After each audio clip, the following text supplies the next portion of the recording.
Hello and welcome to the Basic Podcast. Today we're talking about The Father, an 1887 play by incendiary Swedish playwright August Strindberg. We presented a reading of the play in late November 2024 at the Unheard Club, where a response was given by philosopher and friend of the Base Creates, Nina Power, who's joining us today. I'm just going to give a bit of context first about Strindberg and a very brief summary of the play before we discuss some of the ideas and thoughts that this text prompts. So Strindberg, together with Ibsen, who he often feuds with and argues with within his work, Strindberg is considered one of the preeminent European dramatists of the late 19th century. As we will hear, Strindberg led a chaotic but very prolific life. As well as being a playwright, he was a novelist, poet, essayist, and painter. He is remembered today chiefly for the bold naturalistic dramas like Miss Julie and The Dance of Death, but he experimented in expressionism and surrealism in plays like A Dream Play and The Ghost Sonata. His work is always astringent, volatile, full of tense, uncomfortable duologues, mostly between men and women, filled with hatred and desire, where characters are locked in life and death power struggles with each other and with themselves. Nietzsche was a big fan. So a relatively early play, 1887's The Father, is a three-act naturalistic drama. It's all set in one room of a house over roughly 24 hours. The father of the title is the captain, who is a military man, a scientist, and an atheist. And he has a problem. He and his wife, Laura, disagree on how to bring up their daughter. The captain feels like he's outnumbered. His house is full of too many women, as his brother-in-law, the pastor, tells him. But when he puts his foot down and demands that his daughter leave home and be educated, his wife, Laura, starts to plant seeds of doubt in the captain's mind that he really is her father. And while this gnaws away at him, he learns that also his wife has been blocking his in- and outgoing post. She's also been enlisting the help of a new doctor against him. And this starts to send the captain really mad. He becomes so enraged that he hurls a lamp at Laura. And now she has evidence that he's violent. So while he is continuing to rant and rave about the evils of women, he is put into a straitjacket by the nurse and he suffers a stroke. Laura has triumphed and is now in full control of the house and her daughter. Maybe you could start off, Nina, by putting this into a little bit of context regarding Strindberg's relationship with women, or perhaps more importantly, his relationship with what was called the woman question, or the women question. Like, what was the 19th century woman question? Sure. I mean, first thing to say, and this I think was evident in your great reading of the play, was just how contemporary it is. And anyone involved in any discussions online about men and women, of which there is much endless discussion and generalizations and advice and all kinds of things being made constantly, as well as some sort of damning, sweeping statements about all men or all women. I think we recognise the sort of perennial nature of some of these questions, although in relation to when Strindberg is writing this in the end of the 19th century, the woman question, as you put it, is really coming to the fore. So you have this moment where women's role in society and politics is really being openly discussed. And obviously we associate kind of progressivism with Scandinavia, although we shouldn't forget just how poor particularly someone like Strindberg's upbringing was. He was born into poverty. He was treated terribly by his family and perhaps particularly his mother, whose love he always wanted. And all throughout Strindberg's life, he has incredibly difficult relationships with women, unbelievably tumultuous. He has children by different women.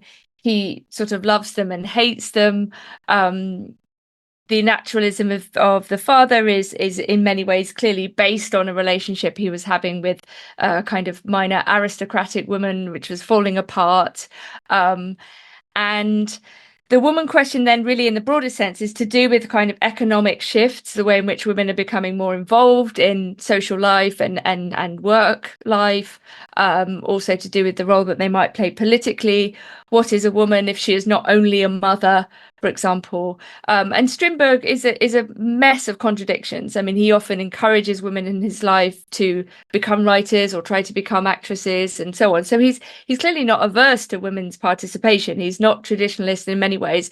And in fact, one of the major disputes he has with the quote unquote feminists in his life, which triggers a kind of resentment, is actually needs a little bit of unpacking because on the surface of it, it seems a bit confusing.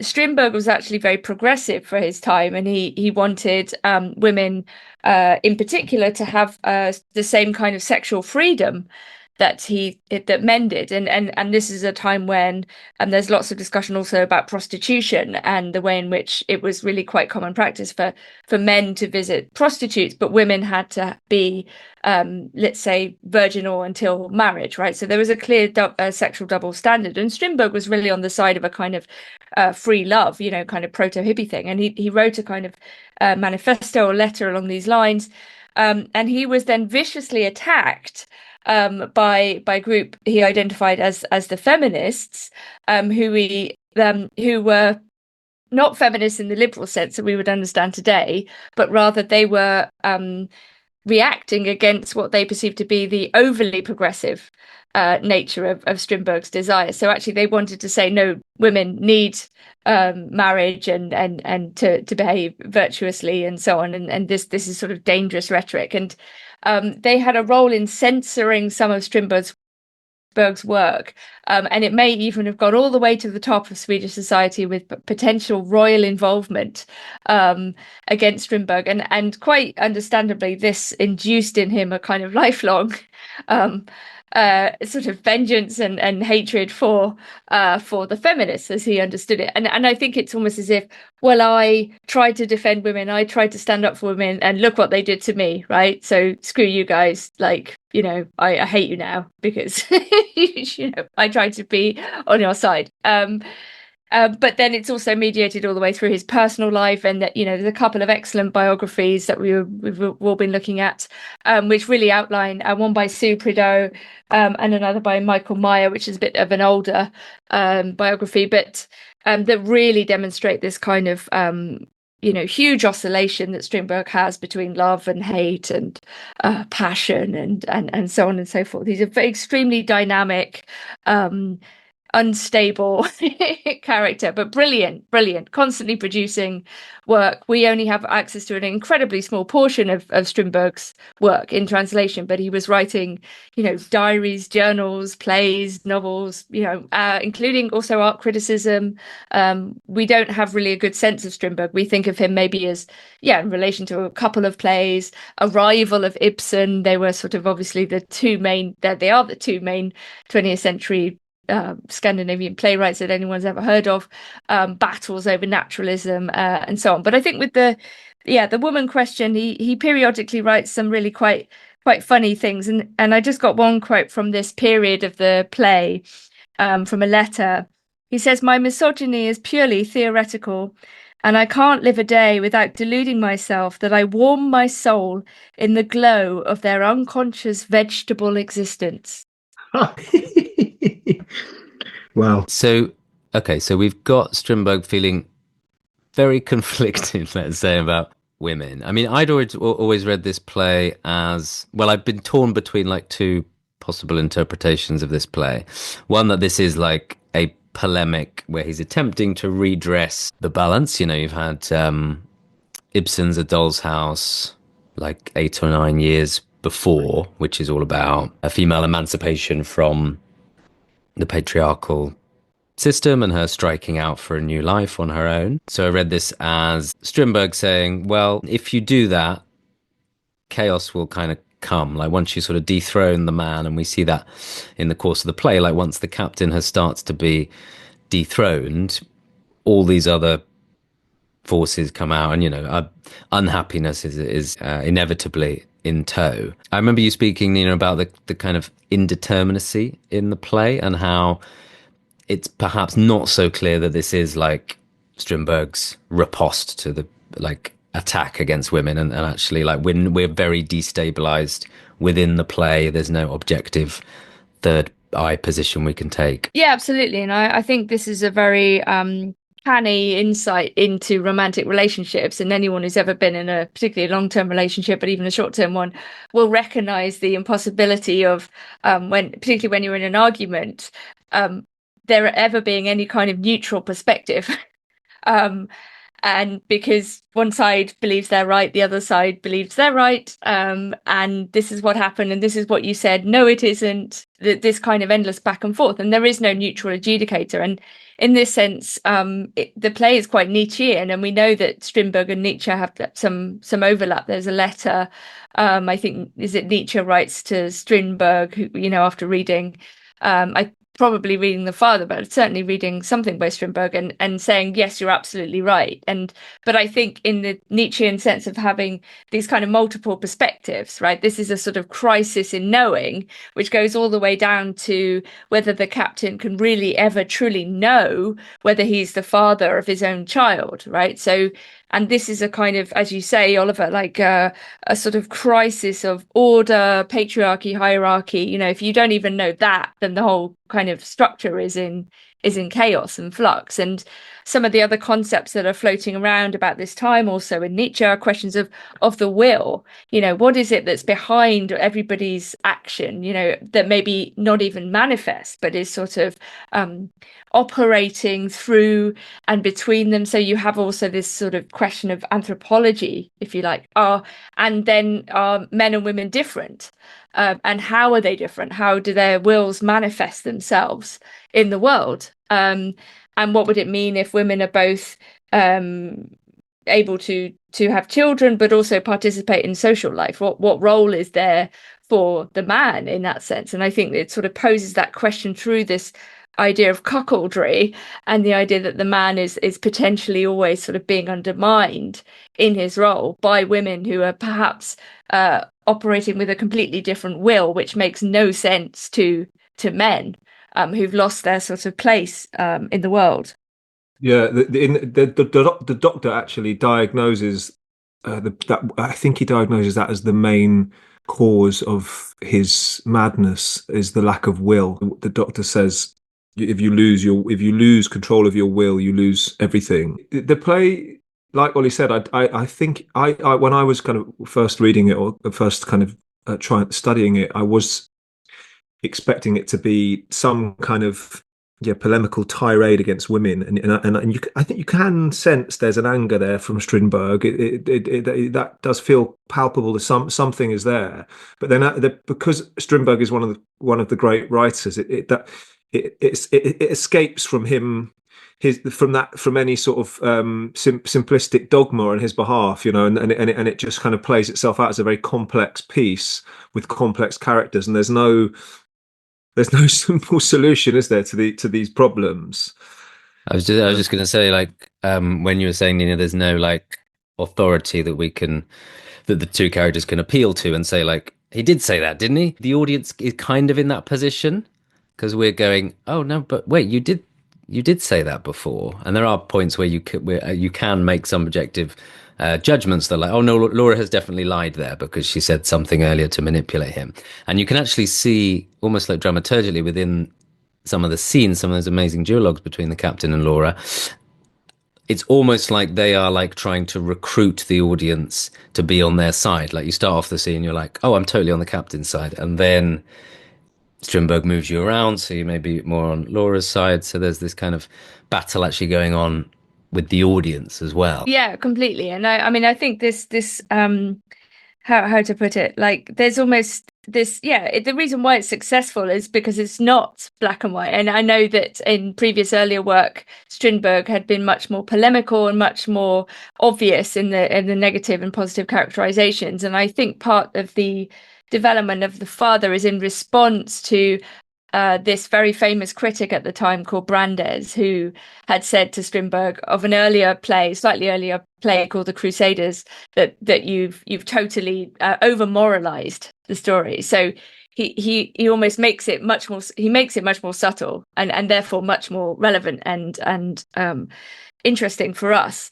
And I think Laura's character, yes, there's clear sort of gaslighting, as we would say. You know, many of these terms are like very commonly used today. The idea that someone is deliberately trying to make you insane or to doubt your own judgment. But at the same time, there's certainly a kind of care and compassion. You know, does she stop his books being received because he's getting carried away with his scientific work, which is also something that Strindberg did. Strindberg at points got completely insane and obsessed with various kinds of alchemy and trying to turn sulfur into something else, and you know, burning down hotel rooms and neglecting his career even when his plays were doing really well. I mean, you know, this is an obsessive you know, no doubt he would have some kind of diagnosis today, wouldn't we all, if we, you know, if we checked it out. But how to put it, like, it's undecidable, I think, at points whether Laura is sort of the devouring mother or, you know, the chaos dragon, use Petersonian terms, or whether she genuinely loves and cares for her husband and you know, worries that he's going mad. And does she make him mad, or is he mad? You know, and again, that, yeah, the indeterminacy, the undecidability is where its strength lies. Like, it would not have been as interesting a play if Laura had simply been malevolent and the captain been pure and innocent, right? Yeah, definitely. The play begins with the pastor, played by Oliver Bennett, and the captain, played by Alec Newman, on stage, and they call in. Is Noid a servant, or He's a trooper, so he's like a low-level soldier. and he's a low-level soldier, and he's been basically shagging some of the girls in the kitchen. Is it? I think is it Emma? Emma. There's this kind of, and it's so it's a brilliant scene at the beginning of the play with Emma, right? And he's been shagging Emma in the kitchen.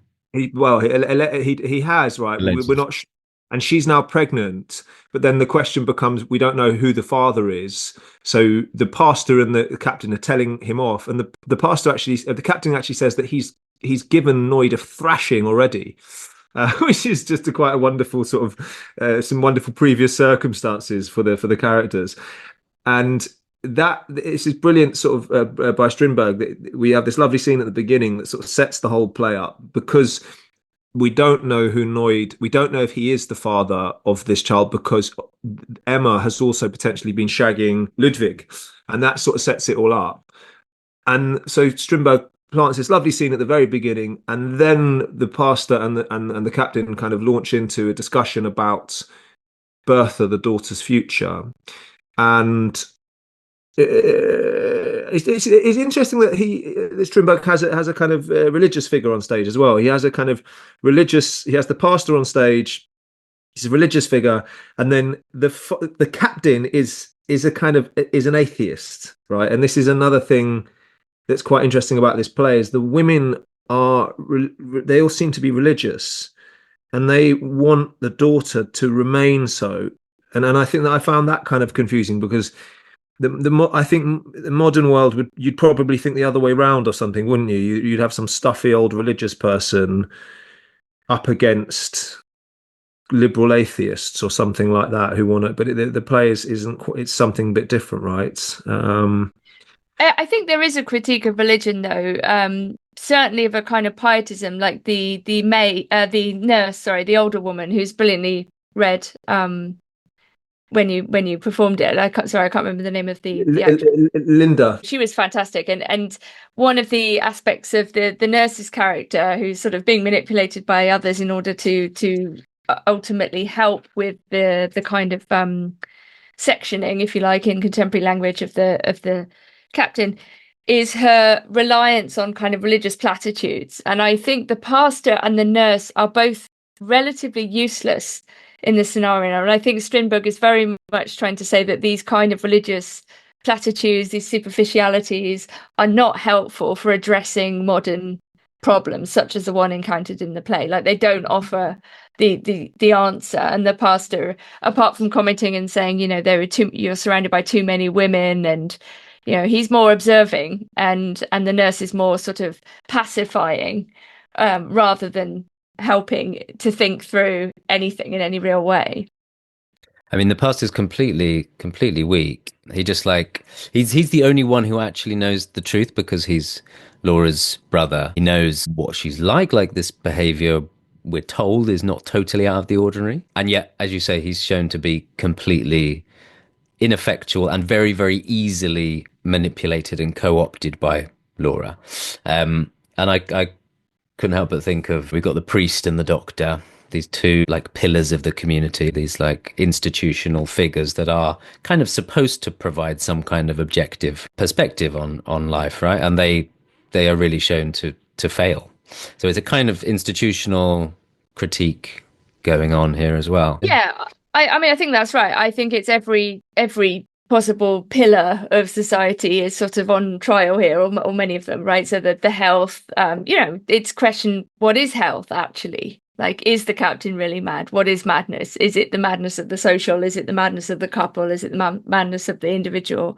What role do other people play? In that sense, it's also very modern. I mean, this is quite sort of anti-psychiatry question where you don't look at the individual in figures like R.D. Laing and David Cooper, but rather you look at the entire network or nexus of forces, of which the individual is a part. So the family is also completely taken into consideration, which avoids this kind of pathologization of the individual, as if the individual is solely responsible, if you like, for their own problem.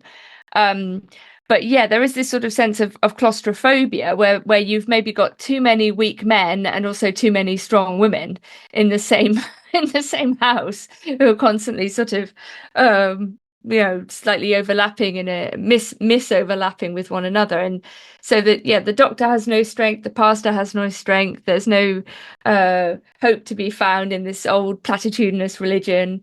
The wife, there's a brilliant speech towards the end about what a wife is, which I might read a couple of lines from just because it's very interesting. Who is to blame, says the captain? A spiritual marriage, perhaps. In the old days, a man married a wife. Now he enters into partnership with a businesswoman or sets up house with a friend. Then he debauches the partner and violates the friend. What becomes of love, healthy physical love?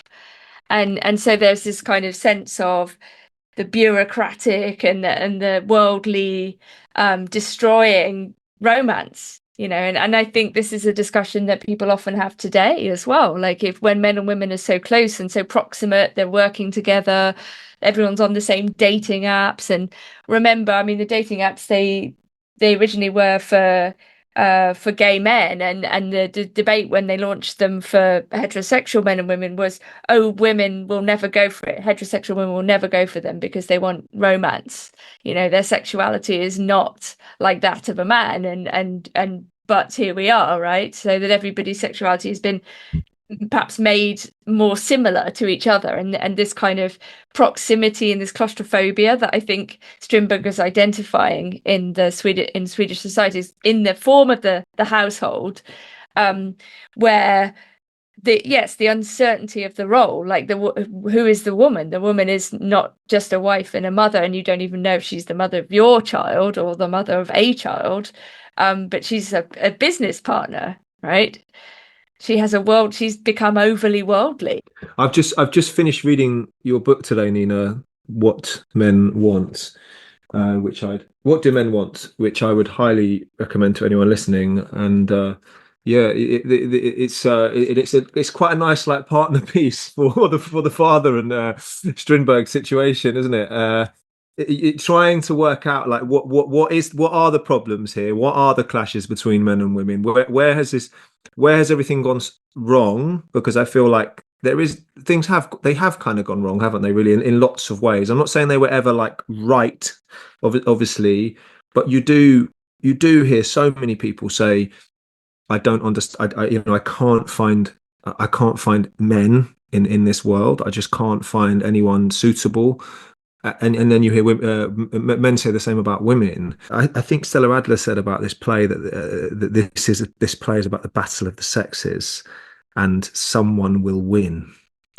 And at the end of this play, Laura, the woman, has won. So that is the conclusive point in a way. I guess one of the points might also be is if either sex win in inverted commas, then both sexes lose, because the moment it's no longer a relationship of different but equal people who have different strengths, then it's something else, right? Then it is just a battle of wills. It's a battle of it's a war rather than something more playful. There's a bit in the play which always confused me, really, which I'll just read. It's in Act 2 during the biggest back and forth that Laura and the captain have. So we seem to understand that the captain and Laura have not had a sexual relationship. And Laura says, "The pleasure of your embraces was always followed by remorse, as if my very blood were ashamed. The mother had become the mistress. Ugh." This is what Laura's saying around the captain. And the captain says in response, "I saw that, but I never understood why.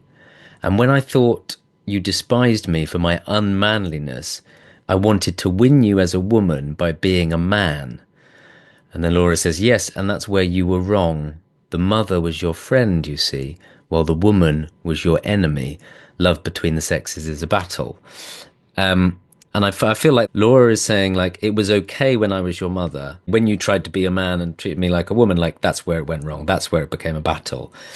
But I'm not quite sure what the kind of ideal situation is from Laura's point of view there. Yeah, I mean, it may be something like a kind of persistent tension that literature is often about. I mean, we might talk about it in a vulgar way as a kind of Madonna whore, or seeing women. It's very difficult judging by the literature. I think of like James Joyce or many others, but to kind of have this, like, especially if you have an idealized image of the mother, which Strindberg clearly did biographically, and I'm not reducing everything he wrote to pure biography, but there is a strong sense in which Strindberg is very much drawing on his real life, including the fact that he had a mother who didn't love him. It seems, Strindberg says she didn't care for me, right? No matter how much attention he demanded her attention, he was simply not her favorite or something like this. And I think this sets up this impossible need, in someone like Strindberg or anyone who's had that kind of experience. And then so women are a trouble, because they're both trying to fill, or he's trying to get them to fill, the maternal role, as well as meet his sexual needs, and this is really common. It's actually very difficult, I think, to have, let's say, a truly equal relationship. Again, what would that mean? And to be clear, women have similar daddy issues. This is another thing that's constantly being brought up online in the sort of sex war debates, which never go away. And Nina, what is that side of it? So from the man's side, you're saying it's like a mother complex, and what was the two things you saying sort of after at the same time? A mother and a whore. Yeah, so like, how can you reconcile if you want, if you're very close to a woman who you love and you both find her sexually attractive, or at least initially, but at the same time you're missing this sort of mother presence, which would be kind of caring, comforting, making sure you're okay. But that's kind of the opposite of sex in that kind of dynamic, edgy sense, right? Like, it's very difficult for somebody to combine both of those things effectively. And usually most long-term relationships are some kind of compromise on the, in all directions, right? For the sake of something bigger, whether it's a child or marriage or both, or a project, some shared project in which those things have a place, but they're not the dominant, characterization. And so for a woman to what's the daddy issue? What's the simplicity of a daddy issue? They want a woman wants a man who's going to put her in her place, but also care for her. It's the same kind of thing, sort of. Yeah, I mean, I suppose this is quite reductive, but yeah, certainly I think that this is quite a common pattern. So, I mean, it's interesting when you look at kind of so-called dissident right ideas about men and women, because this is a place where online and Twitter and elsewhere where people are simply saying what they think honestly, even though it's very potentially harsh or reductive or generalizing or whatever. But it would be something like if a woman doesn't feel that she's had love from her father, or if there's a missing father, she doesn't know her father, that then all men potentially become the surrogate for this absent father. And yes, it is. So it could be a combination of a desire for order. The idea might be that then often women with daddy issues often act out sexually. And so on, and so yeah, there are all kinds of tendencies and pathologies that we all have, right? Because we all have been brought up one way or another. And there's no escaping that, and we're all either men or women, and we have to live with these realities. And I in a sense, there's no escaping these things. These things can't really be resolved. They can only be negotiated or navigated. Yeah, and you're encouraging like a playful reconciliation or something with these issues. In the book that you mentioned, the What Do Men Want? Yes, because partly it's in the face of a certain vision of the sex wars, if you want to put it that way, or the woman question, where men and women were being portrayed in the media as enemies, mortal enemies, too far apart, and that particularly men in recent years have come under fire for being for all these terms: toxic masculinity, male privilege, patriarchy, and so on. Like there's been a kind of attempted a sort of demonization of men also through Me Too, as if men are to blame for all the world's ills. But there are also kind of social and economic reasons for that. Like the more the West moves away from physical labor, the more it becomes virtual and symbolic and dealing with symbolic capital. There is a sense in which there has been a feminization of many things, many spaces.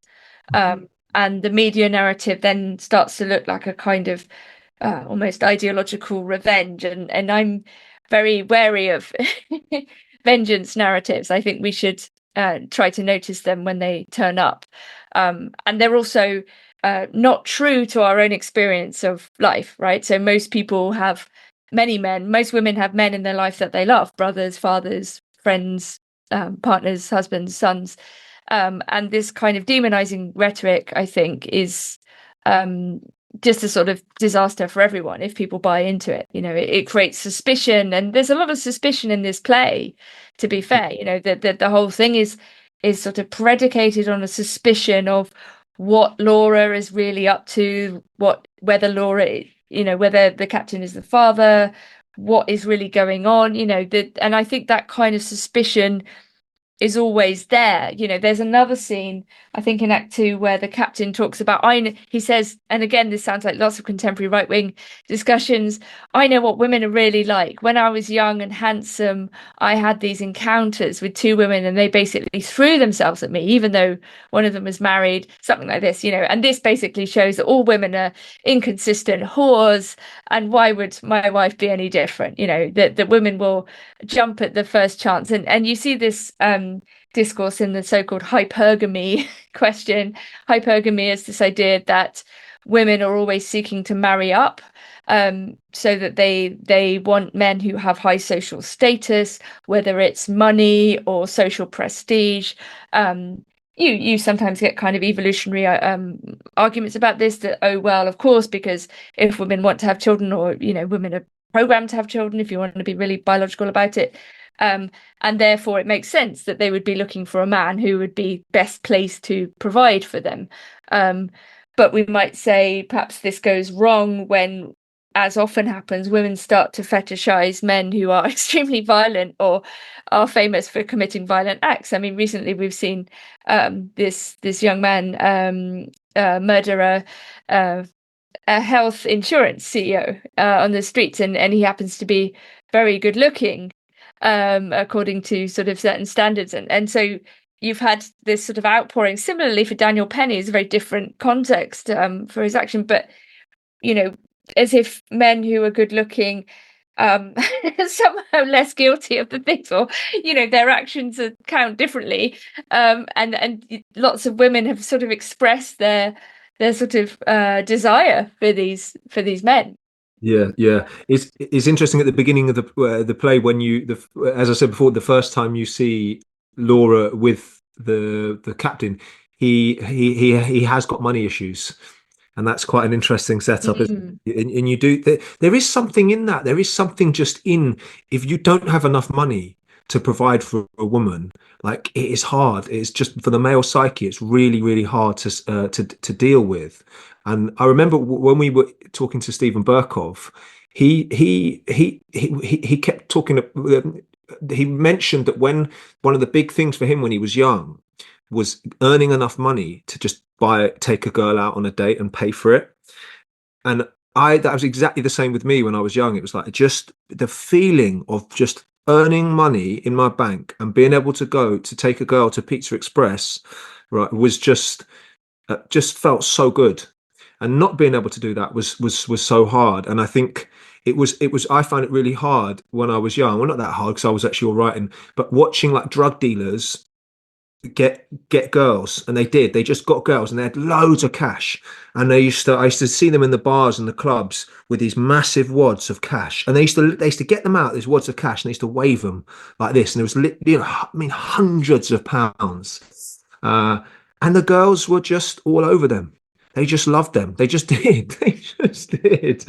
And like you could find nice girls that weren't just into that, but I can see why men just turn on women in that way. It is painful to witness, and I don't think there's an easy solution to it. Like we're all a bit flawed, right? But yeah, it's interesting. The beginning of this play is a man in financial difficulty. I mean, again, Strindberg's real life, he was constantly having money troubles of the most extreme variety. And there's one moment in the Sue Prideaux biography where she talks about Strindberg being insanely broke, but the money he spent, he spent on cherries to feed a bear called Martin in the local zoo. I mean, this kind of level of responsibility. And there's a fantastic quote which I discussed with you guys before, from the Prideaux biography again. She says his love life was a non-stop disaster and his finances were always precarious.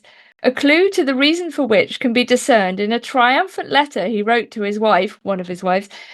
I've succeeded in borrowing some money, so we are debt free. I just love that attitude to money. Like it's okay. I got a loan, so we've got some money, so now we're debt free. It's just so beautiful. And I think his whole life, even when he was doing relatively well, like so he has these ups and downs in his life, which are just crazy to think about. And so his plays do very well for a period. He makes lots of money. He's getting awards, and then he just sort of spends it all on like crazy chemicals to perform alchemy, or end up having these sorts of banquets where they import like turbot from Finland or something. I mean, just the crazy stuff. Like this is not a sensible man who's putting away money for a rainy day. Like, and he constantly has to run away because he's got huge debts, and periodically he gets kind of defamed by a local newspaper, and then he sort of is run out of town for a couple of weeks and then comes It back. would be impossible for a Strindberg to emerge in the current cultural kind of world. I feel like because he's so sort of mad and dangerous and probably like toxic. I might, maybe that even, maybe it's not the best word, but so he is quite but you can imagine him trying to get his plays put on the Royal Court, this type of dude in today's climate. There's just going nowhere near him. Which is sad. I think we need to encourage nutters back into drama, into writing. We need more emotional volatility. You can actually feel it in the plays, right? You can feel that this man is on the edge. These conversations are on the edge. They could literally veer off the road, or it could just explode at any moment. And characters can change like that, which is what happens in Shakespeare as well. The characters are all very present and very alive. Yeah, this is an amazing story about him. At one point, because his wife does actually have an affair when she's on tour doing Jane Eyre. She's doing Jane Eyre, and she's Siri. This is the woman I think he's married to when he writes The Father. Correct. Yeah. Yes, great. So she's had an affair, and that would mess with your head, wouldn't it? And he takes a doctor to a brothel, and he gets the doctor to watch him have sex and to measure his erection and to measure the hardness of his erection, to sort of measure the hardness. I don't know what to like touch, presumably. and to test his semen. And it's just an incredible. By It's tens? incredible story, isn't it? Of being like, right, okay, doctor, and then what? Imagine a doctor standing in a room where you are having sex with a woman to prove you're man enough, and that's not the reason your wife's done this to you. It's incredible. It's incredibly dramatic scene, isn't it? There's a real like strand in the play of the potential uselessness, or maybe that's not the right word. The potential like dead end of being a man. And this kind of seems to go hand in hand with the captain's atheism as well. And his only sense of immortality, his only sense of longevity is through his daughter. And therefore that what raises the stakes of having control of her life.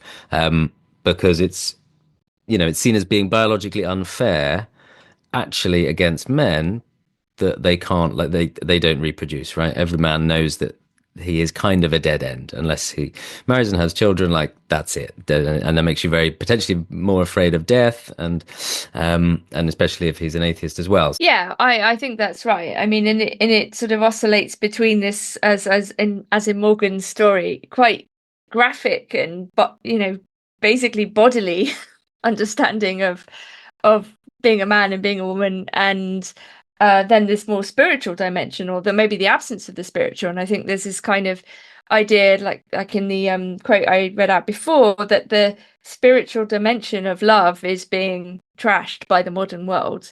And this then has this impact where women and men start to become more businesslike, and this has only increased, we have to say, in the more than 100 years. It's if you think about the way in which people often have very contractual relationships with each other, or relationships that are sort of based on a kind of exchange rather than something romantic, as well as the kind of various technologies that are in reproduction that are often being used in a sort of not at the very least we could say a non-romantic way. Like, let's plan to have a child in 5 years' time after I've progressed my career somewhat, or there's very little of this sort of just feckless romance that Strindberg clearly is obsessed with in his life. These really bipolar relationships he has, and I say that in a positive sense. Like, they're genuinely poetic and dramatic and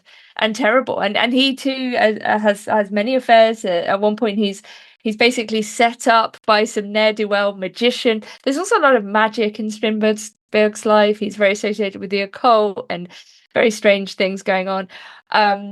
And he's sort of set up to have a relationship with a young girl who then is sort of told by this evil magician to claim that Strindberg took advantage of her, and this becomes a public scandal, and there's a court case. But at one point then the girl lets it slip that she actually really enjoyed it, and she thought that he was great in bed, and she'd like to sort of sleep with him again, which rather undid the narrative that he took advantage of her.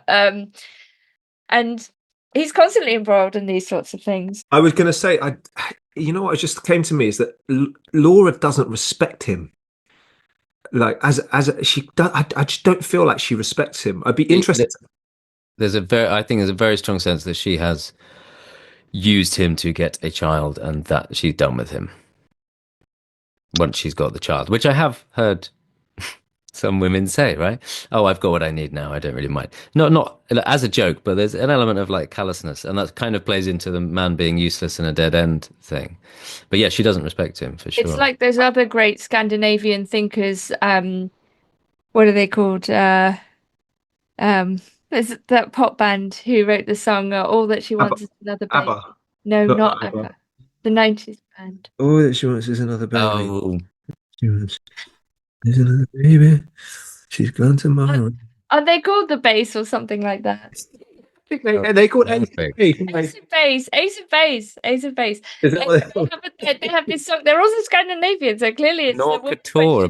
Oh yeah, that was the right Ace of Base. Clearly the woman question has never gone away for the Scandinavians.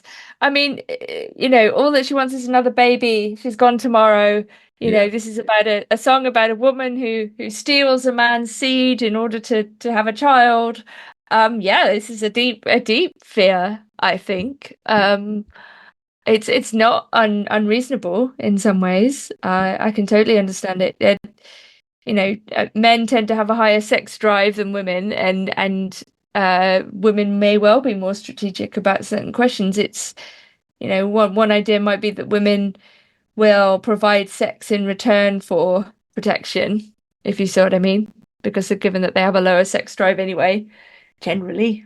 Yeah, Naomi Frederick, the actress that played Laura, said that she thinks that that Laura is looking for agency, and that's her kind of big thing. Is she doesn't feel she wants agency, which is an interesting perspective. I'd be curious to know what she thinks about whether she respects him or not. I know what you mean. I think you're right. I think the overriding impression is that Laura doesn't respect him, and that's kind of fatal, right? Yes, that's it. Yeah. There has to be respect between, well, in different ways, maybe different kinds of respect, but certainly a respect for one's husband. The worst thing I think a woman could say about a man is that she pities him. This is interesting area, isn't it? Respect of like a woman. If you feel like disrespected by a woman, if you feel like put down or humiliated by a woman, it's like it does something really bad. So just and he is pitiable by the end, isn't he? Like everyone pities him by the end, and he has this really humiliating straitjacketing with the nurse, kind of singing these infantilizing songs as she puts this straitjacket on him. It's like he is pitiable at the end. Yeah, and I think, that if the idea is that the rise of women in this progressive society, even though Strindberg was for that, but now sees the downside, is that they become the men, that would be one argument. And we see this again today, that the women have become too masculine, the idea of the girl boss, much sort of detested figure, particularly in sort of millennial discussions of male and female relationships, that the idea that there is this kind of promotion or ideological, I don't know, pushing of a certain kind of masculine woman who is working in culture and media and companies and is economically independent. And of course, you might say, well, what's wrong with women being economically independent? But then it raises this kind of question of well, what are men for then, right? If men are there just to provide the child, and maybe Laura in this play, I'm not sure if I can't remember the discussion. They obviously have money problems, but whether she sort of would seek to benefit somehow, wouldn't she? If he's I think there's something with the insurance, life insurance or something, that she's found a loophole by which she can get his money, basically. Right. So yes, I mean that gives a kind of clear motive for forcing him into madness, or at least getting him understood in that way. But I actually think Laura's motives are not so clear. Like, it's not, is it really just about this discussion about whether the daughter should be educated or leave the house? I mean, this seems, not enough in certain ways. Like, as I'm not saying that wouldn't be a significant challenge, but yeah, well, it's hard to say, and I think in acting we've got this. There's a whole methodology around objectives, and that people are obsessively telling actors, what's your character's objective? What's your character's objective in this scene? What do they want? And that obviously humans are driven by like needs, but we are a bit more random and weird, and like it's hard to even know what reality is at times. Something just drops into reality, and you're just like, oh. Like, where did that come from? And it doesn't feel like that had any causation or linearity to its kind of emergence. Like, and you get there's the scene when she says, "What was Noid doing here?" She says that, and that the play almost begins then. And we couldn't quite work out where that motivation came from. So, I think what I'm trying to get at here is that like humans are really weird and complex, and we definitely have needs. And we do like to have them met, but there's so much other stuff going on in all these battles, and finding a solution. I don't know what it is. In your book, Nina, one of the things I was thinking about in response to it was quiet partnership. I think there's something to be said for that with men and women. just like a quiet partnership. I was thinking, what's the solution? I feel like that might be it.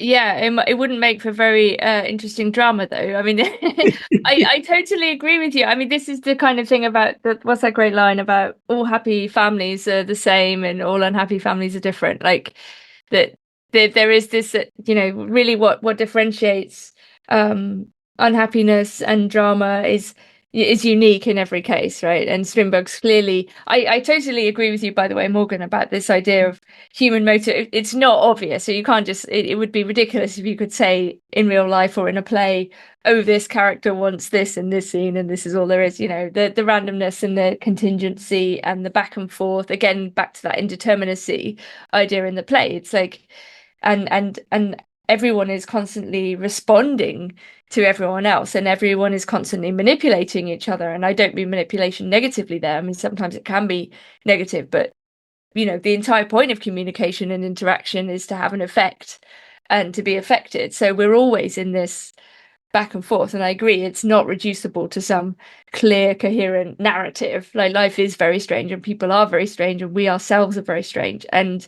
But yes, I think this, it's also, I mean, let's be clear, we haven't really talked about the staging. I mean, this is a domestic home. I mean, again, this is partly in response to Ibsen, and the movement also in visual arts around this time, from the kind of outside, the grandiose, to the domestic. The domestic becomes the kind of, especially in Scandinavia, you have enormous amounts of art, very good artists who are depicting these everyday scenes of women sewing or reading or the kitchen, or these. So you have this turn inwards, and what is more inner than this previously private realm of the domestic, which is now no longer private because it's shot through with all these questions of economics, social status. You see what I mean? It's not the private space, and I think Strindberg's in a way acknowledging that it's been colonized, it's been infiltrated by the outside, and then he's showing that to us. He's sort of reflecting back the crushing of the private. I wonder if that's the people would describe Othello as like a warrior who's used to like battlefields is like put in a domestic situation, and that's kind of the dynamic that's going on there. And there's actually some riffs on Othello and some other Shakespeare plays in the Strindberg text. But yeah, it does feel like he's exploring that similar territory of the domestic becoming like he's a captain as well. He's not really used to like. Not really at home, paradoxically, in these domestic situations. Like, actually, this is more Laura's domain. Even though we're in his office, this is actually Laura's home turf. She's maybe more equipped to navigate this territory. Yeah, and you also have the nurse and the daughter, and get the sort of too many women problem. Yeah, and I think it's interesting just to pick up on what Laura believes, or at least pretends to believe, are symptoms of the captain's madness. And one of those is buying too many books that he doesn't read. And of course, then we would all be mad if that were true, if that was really a symptom of insanity. But then you have this discussion of like the microscopic and the macroscopic. So the captain is sort of ostensibly engaged in some amateur scientific research. This is his real, and he's written a paper, but she's blocking his access to research. I mean, this is, if that's what she's doing, I mean, it's very unpleasant. I mean, this is like saying, this person's passion project is being crushed by me. Like, I'm going to stop this man doing the things he loves. Yeah, it's very cruel. He's looking at he's studying the universe with something called a spectroscope,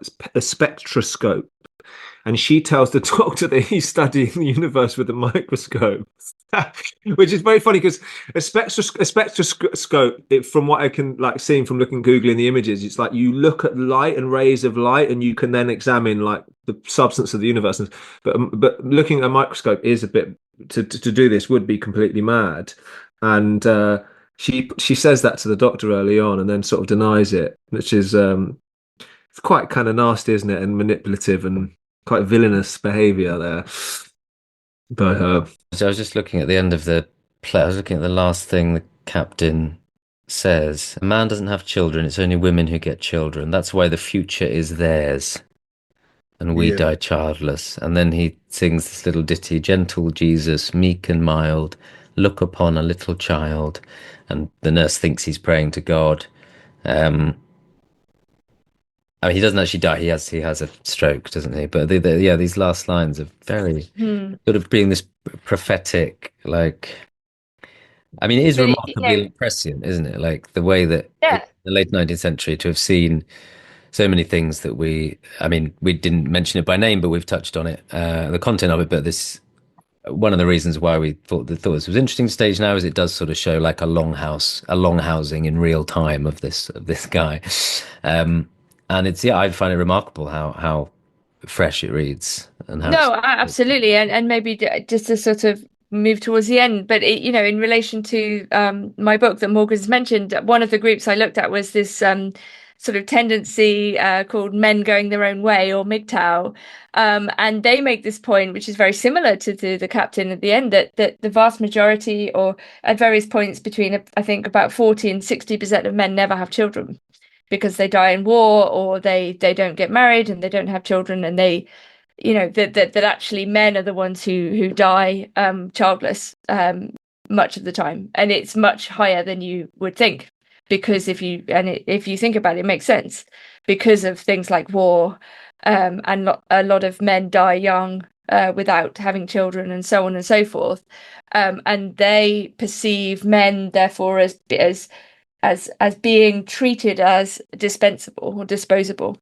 that men still do the most dangerous jobs, that women are always put first because of their capacity to have children, and that men are basically being increasingly sidelined in an increasingly matriarchal world. And this would, relate to what you're saying about the Longhouse, the idea that really society is structured through ideas of safetyism and protection, and everything has become feminine, and the bureaucracy is basically around destroying risk and adventure and all these things that we would associate historically with masculinity.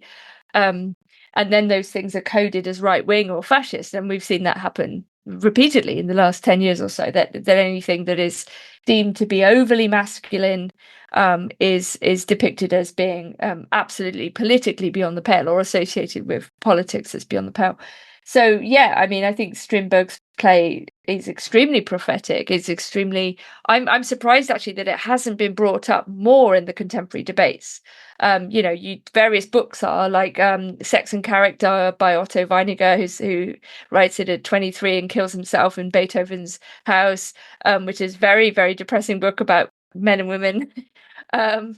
And sometimes that gets mentioned. A lot of this evolutionary psychology is brought up, ideas of hypergamy and so on, and these kind of generalizations. But I think Strindberg's play is perhaps is more interesting. It's more subtle. It's more psychological. It's more about the games that men and women can play, and the questions of control and will and power and dominance, in the context of these broader social and economic shifts, which are absolutely going on, and they're still going on. Nina, thank you so much for speaking to us, and thanks for your incredible response on the nights. I just want to big up your book and plug your book for anyone, because I feel I know it's a couple of years old now, so it might feel like some of your older thoughts. I don't know, but I just thought it was a really. I think people will really enjoy reading it, and I think it's a very gentle, insightful, in detailed analysis of what some of these problems are actually, and I think I think it's lovely actually. That's very sweet. I'm glad you enjoyed it. I think it's very gentle too, and it's not controversial, despite my unearned reputation. I think it's really very moderate. It's great. I think a lot of the younger, I know some of the younger actors who are in our circles, we've mentioned it to them, and I think they would really enjoy reading it. I think it will help people's minds. Mm-hmm. Yeah, absolutely. Yeah, thank you so much, Nina. Thank you everyone for listening. We are the Bass. Please follow us on social media, on YouTube, on Instagram, and visit our website www.thebasscreates.co.uk, and please follow Nina Power's work if you can. She is an incredible mind, and we are lucky to be able to talk to her and know her. And yeah, thanks for listening. Please get in touch if there's anything you want to talk about or anything you want to do with us.